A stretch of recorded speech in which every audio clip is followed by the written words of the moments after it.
नमस्कार एंड वणक्कम। आज हम तमिलनाडु के राजनीति के बारे में बात करने जा रहे हैं।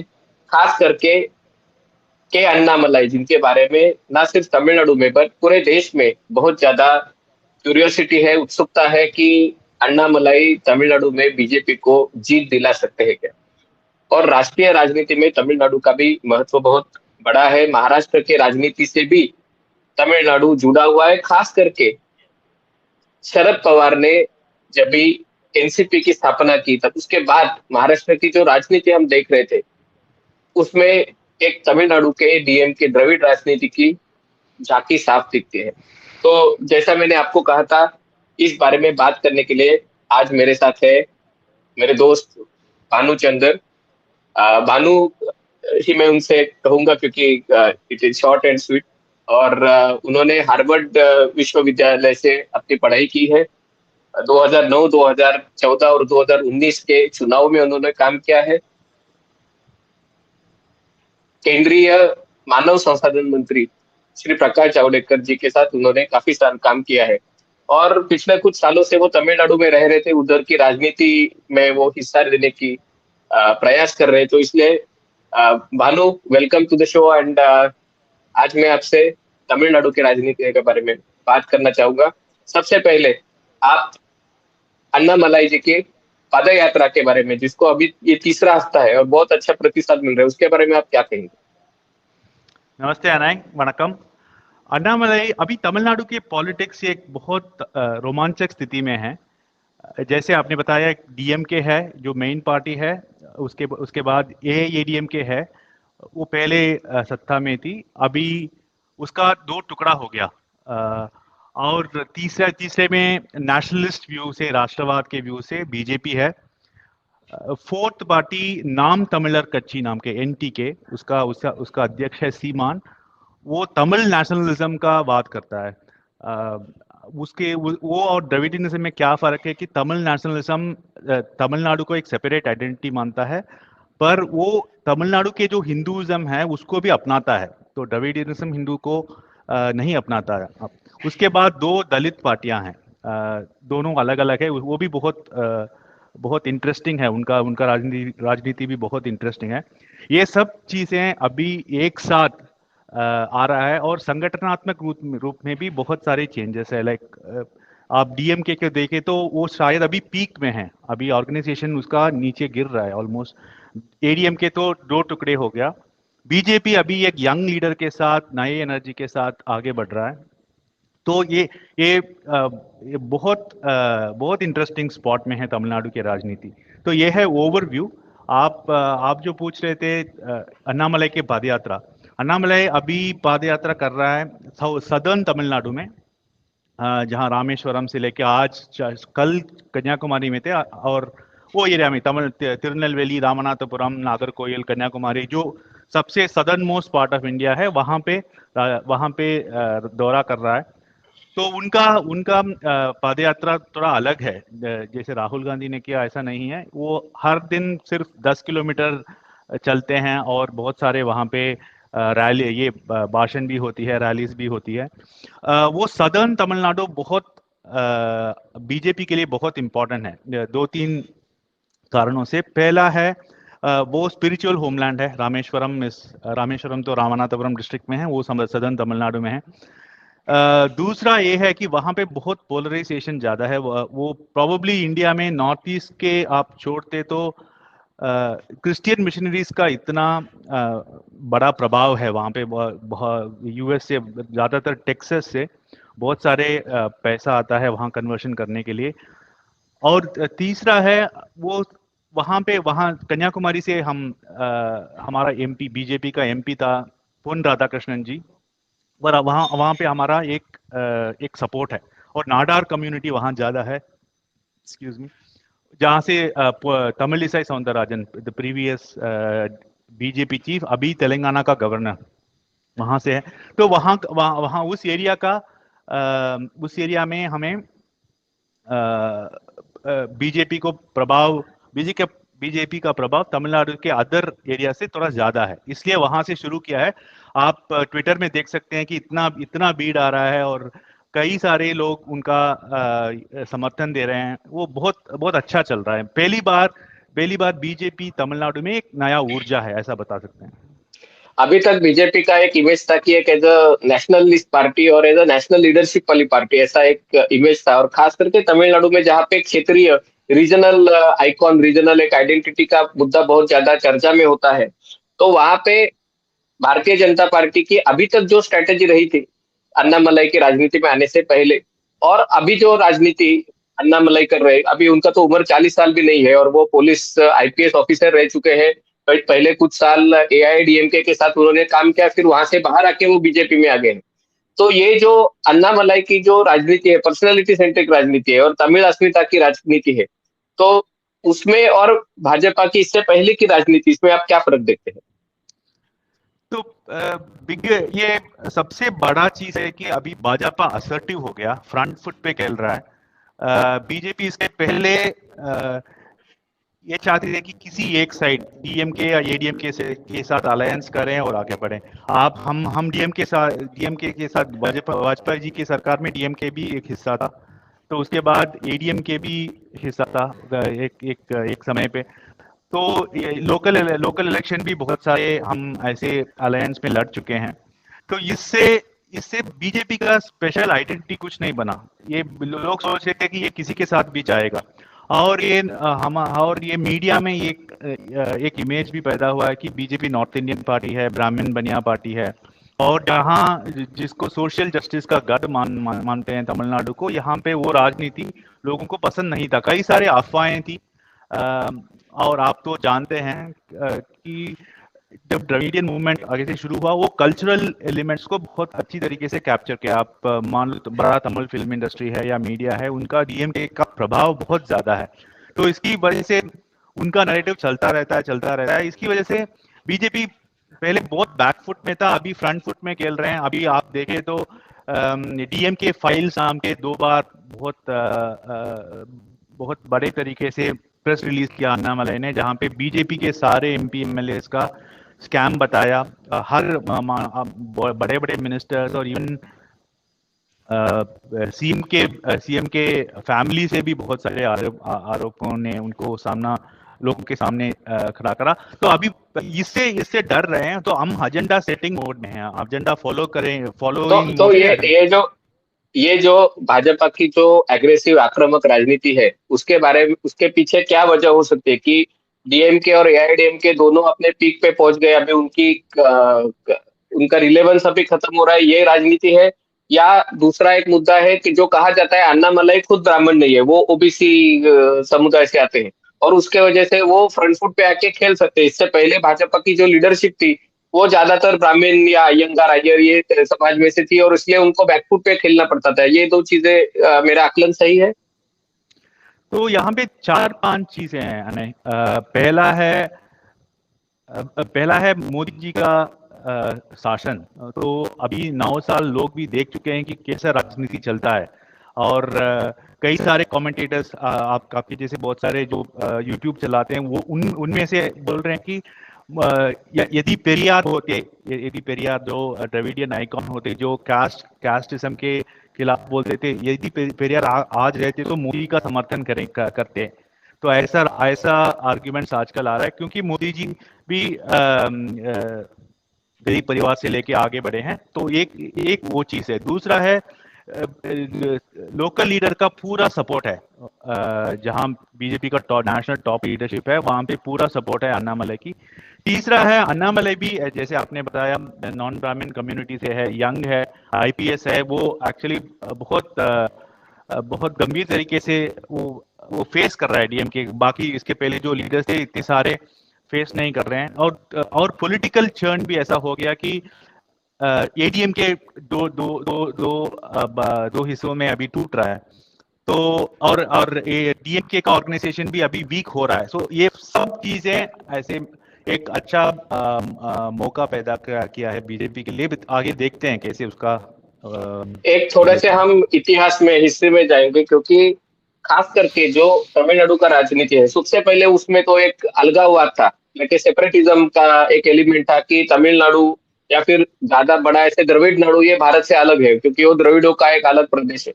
उससे आजादी के टाइम में उन्होंने अलगाववाद छोड़ दिया, बट लेकिन फिर भी एक वेरी स्ट्रांग रीजनल आइडेंटिटी उन्होंने किया। इसके लिए कुछ लोग महाराष्ट्र में, कुछ पार्टियां हैं, कुछ लोग हैं जो तमिलनाडु को देखते हैं, रोल मॉडल की तरफ देखते हैं कि हमें भी तमिलनाडु जैसा चाहिए, कि हिंदी हम लोग बात नहीं करेंगे, हम बात करेंगे तो मराठी में बात करेंगे या फिर अंग्रेजी में बात करेंगे, लेकिन हिंदी का प्रयोग नहीं करेंगे।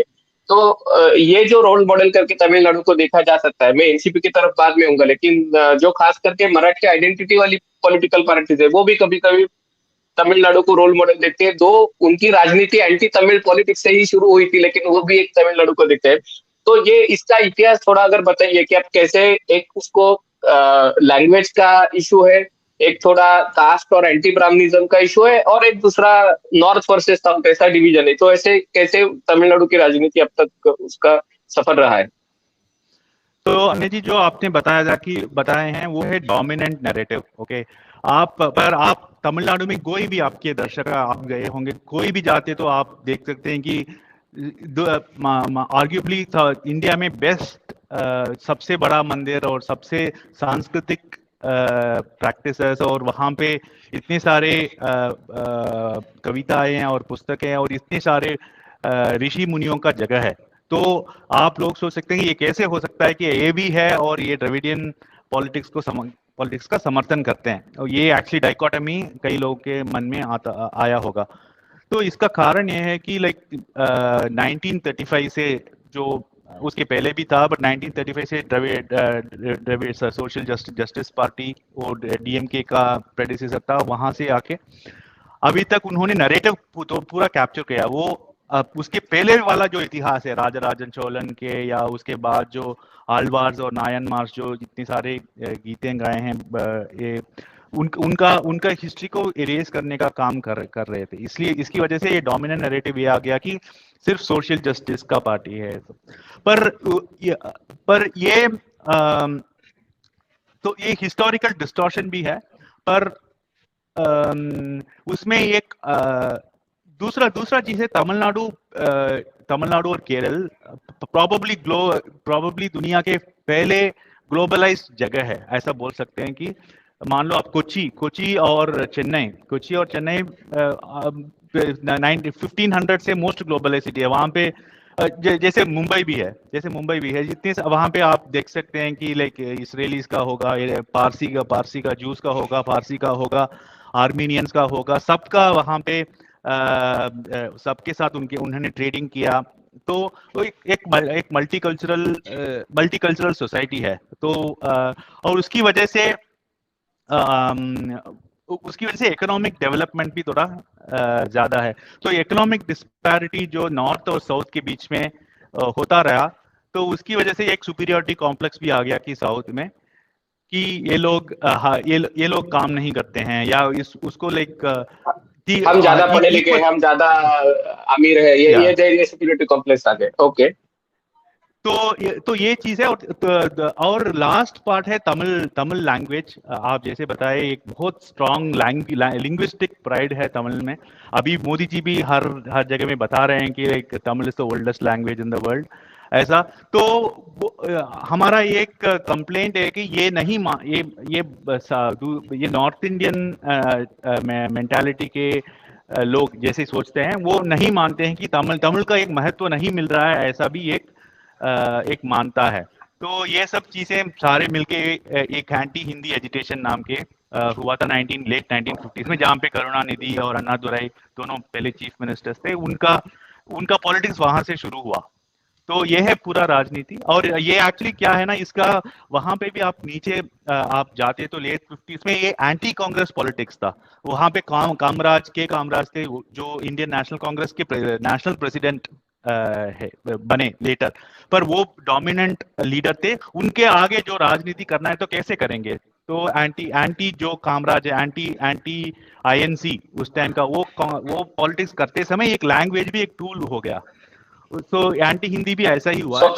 एंटी ब्राह्मणिज्म है वो पेरियार के सोशल जस्टिस मूवमेंट से, जो पेरियार अंबेडकर आजकल बहुत ज्यादा चल रहा है, पेरियार अंबेडकर स्टडी सर्कल, यानी वो एंटी ब्राह्मणिज्म वो पेरियार से आ गया। और कामराज को हराने के लिए जो खास करके north India, anti north India sentiment वो वहां से आ गया।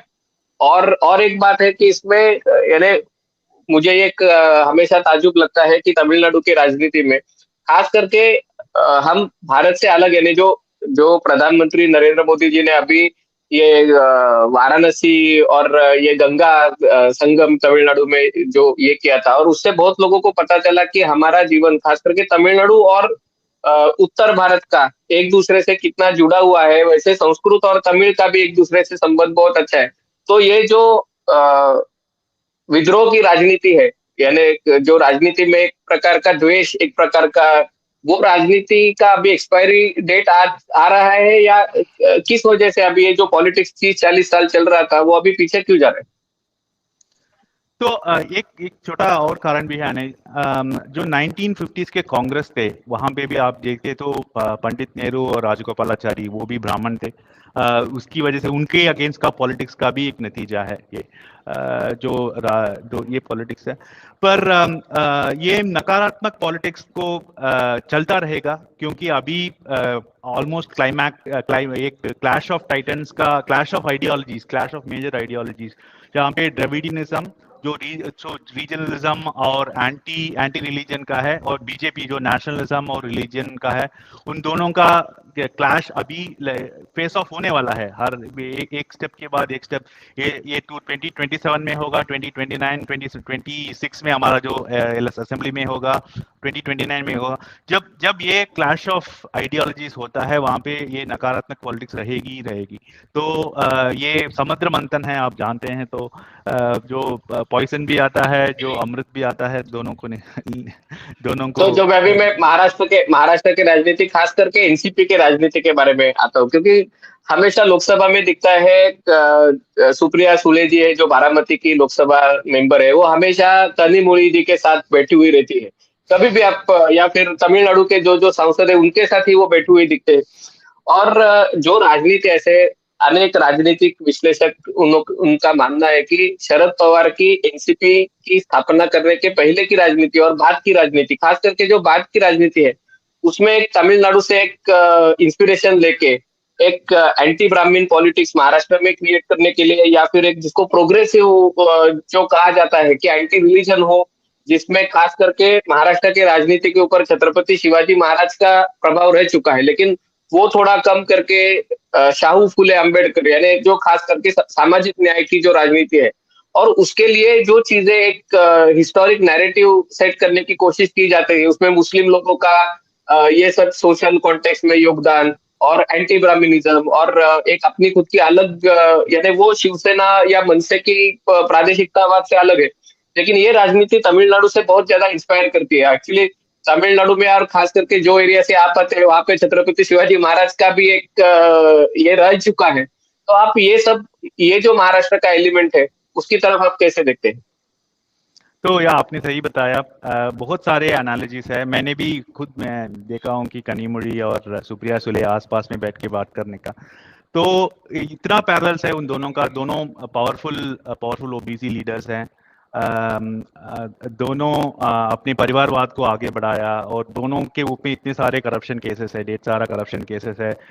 दोनों का नेफ्यूज बहुत पावरफुल थे, लाइक मुरसोली मारन यूनियन मिनिस्टर थे वाजपेयी जी की सरकार में, अभी अजीत पवार डिप्टी सीएम बन गया। तो ये सब बहुत सारे पैरेलल्स है, पर मुझे पता नहीं कि कितना ये कल्चरल एलिमेंट्स को एनसीपी ने कैप्चर किया महाराष्ट्र में। और ये करुणानिधि खुद पोएट है और लिखते हैं, कनिमोझी भी बोलती है वो पोएट है, पर इतना जो लोग मानते नहीं है।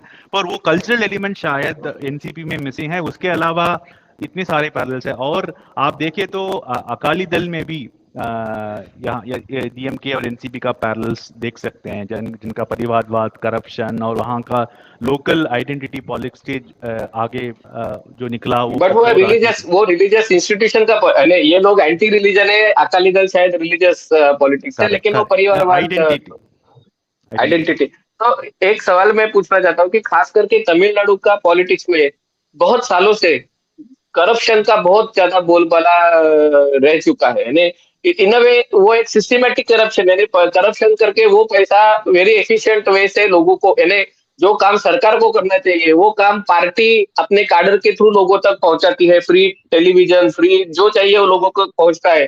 तो ये अभी जो करप्शन का मुद्दा है राजनीति का, वो अभी तमिलनाडु में कहाँ पे है? वैसे ही है, अभी लोग सोच रहे हैं कि जो मोदी जी का राजनीति है खास करके, ये डायरेक्ट बेनिफिट ट्रांसफर या ये ज्यादा लोगों को पसंद आने लगे। तो आप बोल रहे थे कि महाराष्ट्र के पॉलिटिशियंस तमिलनाडु से सीखते हैं, बट मैं चाहता हूं कि ये बात नहीं सीखे महाराष्ट्र के पॉलिटिशियंस। ये बहुत शर्मानक बात है कि ये रिटेल पॉलिटिक्स चलता रहता है। और अभी एक बाईपोल्स हुआ है करूर डिस्ट्रिक्ट में, वहां पे भी बहुत सारे कैश बांटा गया। अभी क्या हो रहा है पता है? तो लोगों को इकट्ठा करते हैं, वोटर्स को इकट्ठा करके एक शेड में बिठाते हैं, वहां पे उनको खाना देते हैं, ओटीटी दिखाते हैं पूरा, और एक हफ्ते ऐसा चलता है। उनको एक बस में लेके वोटिंग बूथ तक लेके जाते हैं और उसको वोट दिलाने का वोट उनसे लेने का कोशिश हो रहा है। इतना जो चीजें एमएलएस की तरफ होती थी कि उनको रिसोर्ट में रखते थे, वैसा भी वोटर को भी रिसोर्ट में रखना बाकी है, बट पूरा 7 दिन उनका ख्याल रख के। हाँ, तो उसका नेक्स्ट लेवल पे लेके जाना चाहिए ना। लाइक आप बाकी लोग एमएलए को रिसोर्ट में लेके, तो तमिलनाडु को न्यू ट्रेंड सेट हो रहा है। तो वो जो मिनिस्टर था जिसने ये ऑर्केस्ट्रेट किया, अभी जेल में है, सिंधिल बालाजी नाम के। वो हमारा लिकर टैक्समैक बोलते हैं, जो लिकर डिस्ट्रीब्यूशन से स्टेट करता है तमिलनाडु में, उसका मिनिस्टर है। लिकर प्रोहिबिशन नाम के मिनिस्ट्री है, पर वो बेचता है लिकर। तो वो अभी जेल में है। तो ये पॉलिटिक्स खत्म नहीं हुआ है अनफॉर्चुनेटली। और आप मानते हैं, जो शर्मानक बात है, बहुत सही सच भी है कि और लोगों को भी ये मानना है कि जब एक बिजनेस होता है, एक ट्रांसैक्शन होता है, करप्शन होना ही चाहिए, और ये नॉर्मल है। ऐसा एक्चुअली मेंटल स्टेट में आ गए तमिल लोग। ये बहुत शर्मानक बात है। मैं अभी स्वराज्य मैगजीन में इसके बारे में एक आर्टिकल तक कि कैसे ये लोग मनी लॉन्डर करके सारे पैसों को टैक्स हेवन में सर्कुलेट कर रहे हैं। तो ये करप्शन नेक्स्ट लेवल पे चल गया, क्योंकि अभी डीएम के वो फिल्म इंडस्ट्री में पूरा कब्जा है उनका। ऑलमोस्ट हर मूवी का प्रोडक्शन या डिस्ट्रीब्यूशन रेड जायंट्स पिक्चर नाम के जो अभी रजनीकांत जी का मूवी आ रहा है, वो भी कलानिधि मारन का ही उसका प्रोडक्शन है ना। हाँ, मारन या उदयनिधि स्टालिन, उसका बेटा जो अभी स्पोर्ट्स मिनिस्टर है, स्टालिन का बेटा, उसका उनके पिक्चर्स का है। सब जगह में रियल एस्टेट तो पूरा कैप्चर कर दिया उनके सन इन लॉ ने। तो इतना करप्शन आप तमिलनाडु जितना नहीं देख सकते। आप बोल रहे थे पहले करप्शन था, अभी करप्शन का लाइक 5-6 गुना हो गया, गुना ज्यादा बढ़ा है। तो इसलिए अन्नामलई ने डीएमके फाइल्स नाम के एक 2 प्रेस कॉन्फ्रेंस की। मैं चाहता हूं दर्शकों को कि वो जाके देखें, क्योंकि 10-15 मिनट का ये वीडियो है, आप देखिए। उसमें जगत रक्षकन नाम के एक एमएलए है, एक मिनिस्टर है। वो एक्चुअली हम्बन टोटा पोर्ट को 26,000 करोड़ दिया है, हाँ, इन्वेस्ट किया है 26,000 करोड़। ओके, तो ये 5 करोड़ 10 करोड़ का नहीं है। तो ये इसका कुछ होगा, लाइक अभी ईडी एनफोर्समेंट डायरेक्टर का रेड शुरू हुआ है, हायर एजुकेशन मिनिस्टर में हुआ है अभी। तो इसमें क्या बात है? क्योंकि महाराष्ट्र में पिछले 2 साल से हम लोग देख रहे हैं, और कहा जाता है कि जो सुप्रिया सुले हमेशा कहते हैं कि वो आइस लगाते हैं इनकम टैक्स, सीबीआई और ईडी, और उसके वजह से जो महाराष्ट्र में जो एमवीए गवर्नमेंट था वो गिरा और ये आ गया। उसका ओनली रीजन है, ऐसे कहा जाता है कि वो आइस यानी इनकम टैक्स, सीबीआई, ईडी है। तो वैसा एक्शन तमिलनाडु में भी दिखता है, या तमिलनाडु में अभी अभी वो शुरुआत हुई है? नहीं, पहले से है। सो 2G स्कैम तमिलनाडु के लोगों ने किया। ये तमिल लोगों के लिए बहुत शर्मानक बात है। तो ये नया नहीं है, पर अभी बहुत सारे गंभीर आरोप है इनके ऊपर। और लोग भी तो जान रहे हैं, जो लोग भी जान रहे हैं कि ऐसा बहुत सारे करप्शन हो रहा है। और लोग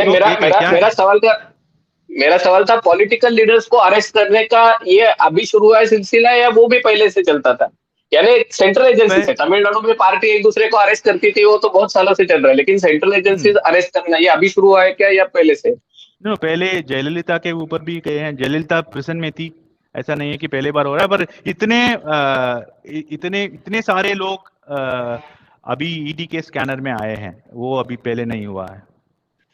एक मीडिया के बारे में सवाल पूछना है, क्योंकि ये हमेशा इवन बीजेपी सपोर्टर्स कहते हैं कि महाराष्ट्र में बीजेपी सत्ता में होने के बावजूद भी मीडिया पे उसका बिल्कुल कंट्रोल नहीं है, नैरेटिव पे जीरो कंट्रोल है। जो इकोसिस्टम है जिसमें पोएट, राइटर्स, ये सब फिल्म पर्सनालिटीज सब अभी भी जो शिवसेना रहेगा या एनसीपी रहेगा उनके बाजू में अपना एक नैरेटिव, उनका नैरेटिव प्रेजेंट करने की कोशिश करते हैं, ऐसा कहा जाता है। तो तमिलनाडु में इसके अलग एक परिस्थिति दिखती है, खास करके ये दोनों चैनल यानी डीएमके और एआईडीएम का, उनका दोनों का मीडिया पे बहुत अच्छा कंट्रोल है। खास करके इवन यूट्यूब का जो भी मीडिया है उसमें भी 10-10 लाख फॉलोअर होने वाले भी कई चैनल है। तो ये सब मीडिया कंट्रोल के बारे में आप क्या क्या कहेंगे?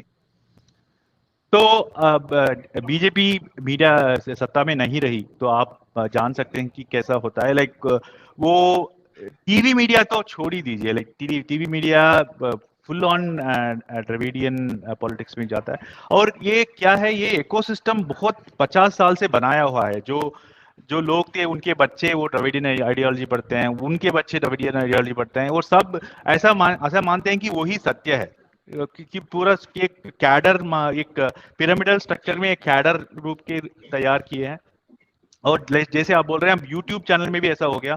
यूट्यूब चैनल्स पहले इसलिए शुरू हुआ कि वहां पे ऑल्टरनेटिव नैरेटिव देने के लिए, अभी वो भी कोऑप्ट हो गए। अभी पता नहीं क्या होगा इसके आगे। पर यूट्यूब में अभी भी इंडिपेंडेंट वॉइसेस है।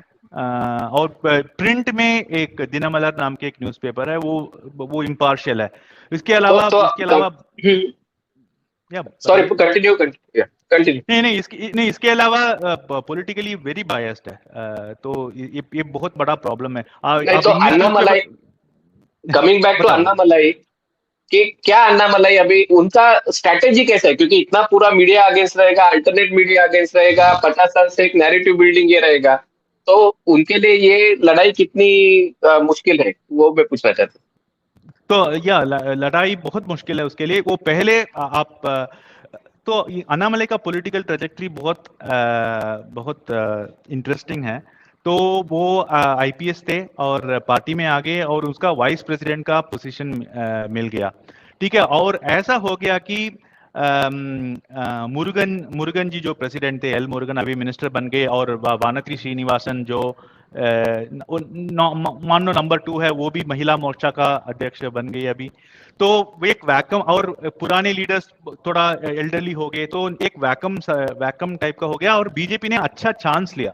तो ये बीजेपी के लीडर्स को उसको तारीफ देना चाहिए कि लाइक एक चांस लिया एक यंग लीडर पे। और जब वो शुरू करा था, उसका एक ही काम था, हर रोज वो एक प्रेस कॉन्फ्रेंस दे रहा था। तो पहले ये था कि लाइक वो आके लाइक प्रेस को मिलता था, और प्रेस इतने सारे एक भी अच्छा सवाल नहीं पूछते थे, ये कुछ ना कुछ मुद्दा उठाते थे। और फिर क्या किया, उन्हें हर रोज पहले 15 मिनट वो बोलता था, 15 मिनट वो बोलता था, और उसका रिकॉर्डिंग भी होता था। तो बीजेपी का साइड का जो आर्ग्यूमेंट है वो आगे लोगों के सामने आता था। तो अभी उसका अपोजिशन बहुत ज्यादा हो गया, क्योंकि जैसे बता रहा था कि बीजेपी का ग्राफ थोड़ा ऊपर जा रहा है और डीएमके का नीचे जा रहा है। तो ये वॉर में अन्नामलाई मेन एनिमी है डीएमके के लिए। तो उसके ऊपर कई सारे आरोप लगा रहे हैं, पर वो फेस कर रहा है। तो अन्नामलाई का पॉलिटिकल स्ट्रैटेजी क्या है उसके बारे में भी बताना चाहता हूं।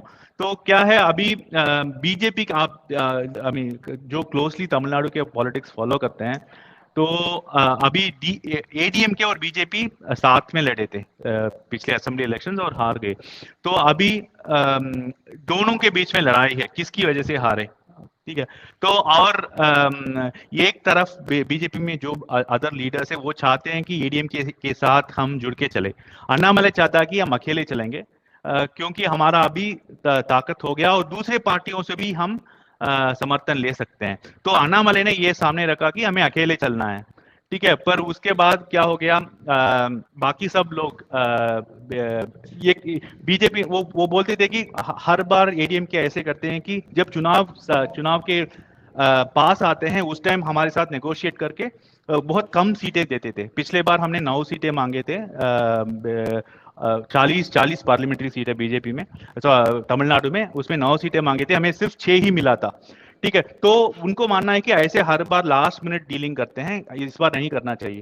पर बीजेपी की एक साइड में अच्छा स्ट्रेटेजी है, बीजेपी के एक साइड में बोलते हैं कि हम एडीएमके के साथ ही चलेंगे। ठीक है, तो अभी एडीएमके के ऊपर बहुत प्रेशर डाल दिया कि लाइक अच्छा डील होना चाहिए बीजेपी और एडीएमके के बीच में। तो ये एक अच्छा गेम है, पहली बार थोड़ा क्रिएटिविटी देख रहा हूँ बीजेपी में। ऐसे भी करते हैं क्योंकि कई बार लाइक जो उनको देते हैं वो लेके आते हैं और हार भी जाते हैं। जब 5-6 लीडर्स है उनका चलता था, अभी कुछ स्ट्रेटेजिकली थिंक करके सोच करके काम कर रहे हैं। तमिलनाडु में मोदी जी की तरफ कैसे देखा जाता है, क्योंकि क्या तमिलनाडु मोदी जी के नाम पे लोकसभा में, मैं स्टेट इलेक्शन में नहीं कह सकता हूँ, लेकिन लोकसभा में मोदी जी के नाम पे वोट देंगे क्या? यानी जो जो फायदा पहले एआईएडीएमके का फायदा बीजेपी को होता था, या फिर डीएमके का फायदा बीजेपी को होता था जब भी अलायंस होता था, अभी ऐसा दिखने पड़ेगा क्या मोदी जी का नाम का जो फायदा है वो एआईएडीएमके को हो सकता है अगर एक साथ जाएंगे? तो उसको स्टैटिस्टिक्स के रूप में देख सकते हैं आप। भी 2000 तो 2019 से 16% हमारा इंक्रीज हुआ है एनडीए का। तो उसका मतलब ये है कि मोदी जी का प्रभाव है। तो वो एक्चुअली एनडीए को हुआ है, बीजेपी तो जूनियर पार्टनर थे एनडीए में। तो हमारा मानना यह है कि इस बार अभी 10 साल देख के होंगे लोग जैसे काम हुआ है एनडीए सरकार का ये। और अभी सेंट्रल गवर्नमेंट स्कीम का पेनिट्रेशन भी अभी भी हो रहा है स्लोली। तो इस बार शायद अच्छा रिजल्ट देखने को मिलेगा हमें, ये मेरा मानना है। तो मैं अभी कुछ आखिरी 5 मिनटों में आपको कुछ सवाल वेरी लाइक रैपिड फायर जैसे हम करेंगे, क्योंकि बहुत सारे सवाल बच चुके हैं। रजनीकांत राजनीति में आएंगे क्या? क्योंकि कल जो योगी जी को उन्होंने उनके पैर छुए, तो उसके आग जैसे तमिलनाडु में लगी वैसी आग महाराष्ट्र में भी लगी है, तो राजनीति में आएंगे क्या? नहीं आएंगे, बट वो आने का कोशिश किया और लास्ट मिनट में डिच करा। अभी कोई नहीं मानेंगे कि वो आएंगे। और एक चीज है नहीं जी, लाइक ये तमिलनाडु में भी बहुत चल रहा है, पर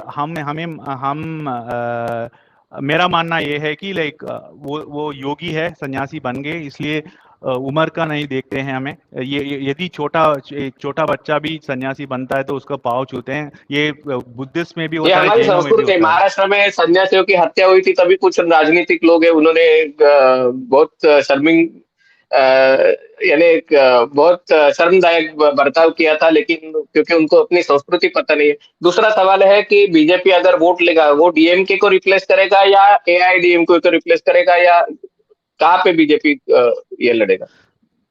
दोनों को होगा, क्योंकि एडीएमके का वोट है वो ऑर्गेनिकली एक परसेंटेज हमें आएगा।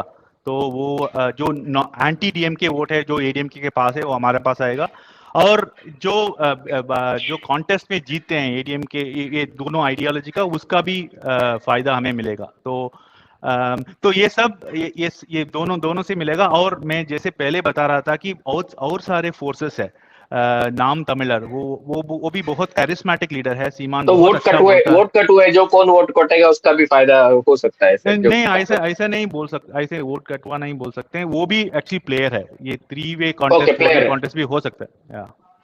तीसरा सवाल है कि जो खास करके पिछले कुछ सालों में बिकॉज ऑफ ग्लोबलाइजेशन बहुत तमिल लोग मेट्रोपोलिस शहरों में जा रहे हैं, वहां के लोग चेन्नई आ रहे हैं काम के लिए, तो उसके वजह से जो पहले जो हार्ड लाइन एंटी हिंदी जो ये था, वो थोड़ा अभी कम होते जा रहा है कि अभी तो चेन्नई में आके मैं हिंदी में बात करूंगा तो चल गुजारा हो जाएगा, कि अभी भी मुझे इंग्लिश में भी बात करना पड़ेगा? अरे जी, ये एक्चुअली लाइक ये भी एक मिथ है। ओके, मैं मानता हूं कि ये हुआ होगा, पर ये 1% का हुआ होता है। तो अभी बहुत मेट्रोपॉलिटन, बहुत ग्लोबलाइज्ड हो गया, और कई सारी जगह से लोग आ रहे हैं, रह रहे हैं। और तमिल लोग भी बहुत सारे मुंबई में हैं, दिल्ली में हैं, कैलिफोर्निया में, सही जगह में। तो वो बहुत कॉस्मोपॉलिटन हो गया। पर ये भी हुआ है कि उसकी वजह से एक सोशल मीडिया में चलता है कि लाइक बाहर से लोग आ गए कैसा। तो उसमें एक छोटा सा पॉइंट है। अभी क्या हो गया, तमिलनाडु के लोग जो लेबर का काम करते थे खेतों में या फैक्ट्री में, तो वो अभी आगे बढ़ गए हैं। तो अभी वो चेन्नई आ गए। और तो अभी वो लेबर का डिमांड है, तो लेबर का डिमांड आता है उड़ीसा, बिहार। अभी इलीगल बांग्लादेशीज भी बैठे हैं वहां पे। तो क्या होता है, लाइक इसकी वजह से लोकली एक होता है ना, लोकली एक नए लोग आते हैं, एक क्लैश होता है, वो स्वाभाविक है। ओके, इसको ये एंटी हिंदी का ये दृश्य नहीं देखना चाहिए, पर हुआ है, वो भी हुआ है। वो रियलिटी है, क्योंकि आज लेबर, यानी वो महाराष्ट्र में भी, मुंबई में है, कोंकण बेल्ट में, हाँ। जहाँ पे उसने का ये था, मराठी पॉलिटिक्स का ये था, वहां पे भी आजकल लेबर सब बिहार से आ रहा है, बांग्लादेश से आ रहा है। तीसरा एक सवाल था क्विक, ये कि खास करके तमिलनाडु में जो खास करके क्रिश्चियन मिशनरी है, उनका जो एक ये है, और बोला जाता है कि कांग्रेस का जो वोट है वो ज्यादातर क्रिश्चियन वोट्स, वो कोस्टल रीजन का है।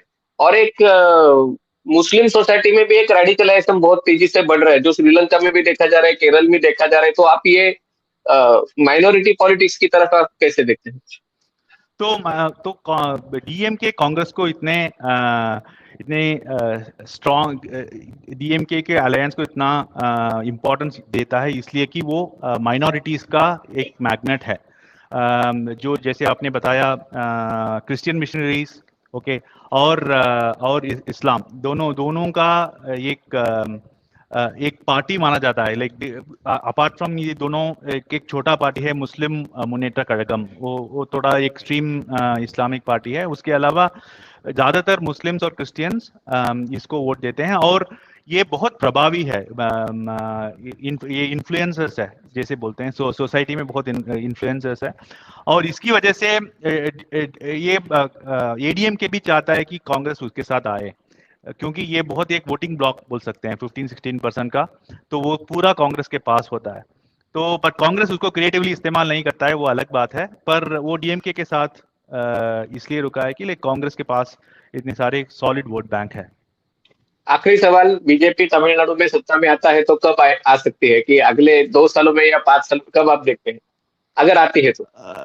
इसके बाद भी एक और बात बोलूंगा, पर ये सवाल का जवाब ये है कि ये प्रोसेस है, ओके, और आप जानते हैं कि इसमें अप्स एंड डाउन्स होगा, पर मेरे ख्याल से एक्सेलरेट हो गया, अभी इरिवर्सिबल हो गया बीजेपी का। पहले क्या था, लाइक आप अटल जी के टाइम में थोड़ा ऊपर हुआ, हमारा एमपीज थे वहां पे, 4 एमपीज थे, और उसके बाद नेक्स्ट 20 ईयर्स पूरा नीचे चला गया ग्राफ।